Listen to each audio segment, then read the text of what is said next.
Le premier homme qui fut ressuscité par le prophète William Branham fut un certain Elijah Perry. Je vous parle de l'histoire mystérieuse de cette résurrection incroyable. Combien de vous se rappellent la fois où Elijah Perry a été ressuscité des morts?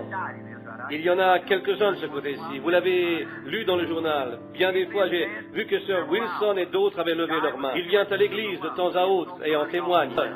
Il est mort d'hémorragie des poumons et baigné dans son sang. Pour la résurrection d'Elijah Perry, le prophète Branham va s'étaler littéralement au-dessus du cadavre de cet homme pendant au moins 30 minutes. Enfin, lorsqu'il appela le nom d'Elijah Perry dans le monde des esprits, il revint à la vie. Suivez cette histoire mystérieuse dans laquelle Branham va reproduire exactement la scène que fit le prophète Élisée, le fils de la Sunamite, lorsque cet enfant était mort. Je suis votre frère Zoé Luanga, croyant du message et ministre de l'évangile, chercheur historique dans la vie de notre précieux prophète William Branham. Pour suivre nos vidéos, veuillez vous abonner ici sur notre chaîne YouTube William Branham Bibliothèque. Pour nous contacter, c'est le plus 243 84 43 66 519. Cette histoire de résurrection d'Elijah Perry va se passer dans l'année 1947 dans la ville de Jeffersonville qui est le siège du comté de Clark. Jeffersonville est considéré comme une banlieue ou un prolongement de la grande ville de Louisville située au bord de la rivière Ohio dans l'état d'Indiana aux États-Unis d'Amérique. C'est ici que vivait Elijah Perry qui travaillait comme conducteur de tracteurs terrassiers dans la société de construction des chemins de fer de Pennsylvanie. Un jour de cette année 1947, Elijah Perry va connaître un accident sur son lieu de travail alors qu'il conduisait son tracteur terrassier pour aménager une route pour la construction de chemins de fer. On ignore exactement comment s'est passé l'accident, mais il fut coincé par son tracteur d'une manière ou d'une autre qui écrasa ses poumons. Cet accident lui provoqua une forte hémorragie interne et externe, au point que finalement, Elijah Perry développa une sorte de tuberculose qui ne pouvait plus être soignée par les médecins. Il sera donc abandonné par les médecins sans aucune solution à son triste sort.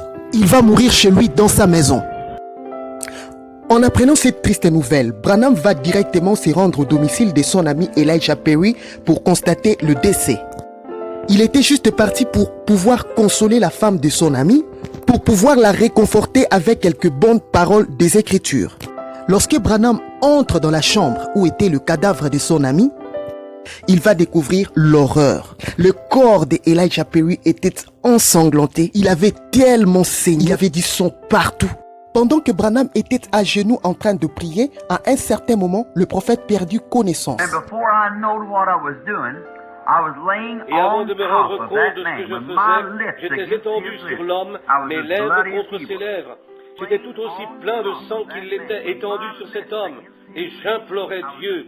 Et j'ai senti quelque chose près de mon oreille. C'était sa main. Et vous l'avez entendu ici même en témoigner, vous voyez. Et il est revenu à la vie.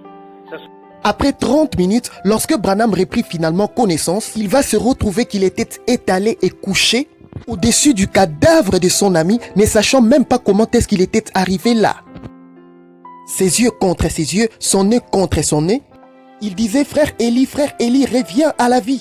À un certain moment, Branham dit qu'il garda son silence. À cet instant, il va sentir une main se diriger vers son oreille. C'était son ami Elijah Perry qui avait entendu son nom être appelé dans le monde des esprits et il revint à la vie.